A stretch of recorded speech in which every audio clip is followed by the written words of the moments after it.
Sveikinimai su pergalė, permainingos rungtynės, buvo ten tas techninių vajus trečiam kėlinyje, bet atrodo po to mobilizavotės būtent, ar sutiktum su to? Jo, aš manau, techninės tos, kur mes pralaiminėjom ir gavom tas techninės, kur iškrito mūsų pagrindinis žaidėjas Gabrielius Čelka. Aš manau, tas mus ir biškiai atvedė į tą protą, pasiimti šalto proto, žaisti su galva, parodyti savo širdis, kokias turim ir galų gale laimėtas varžybas ir išplėšti 5 varžybas. Nežinau.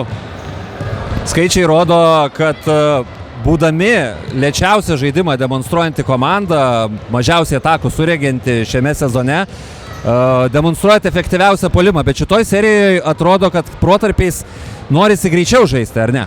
Aš kaip ir sakiau Rūbeniai komandai, kad mes turim susiginti ir mes turim bėgti greitą puolimą. Tas mūsų yra pranašumas šitoj lygoj visame sezone.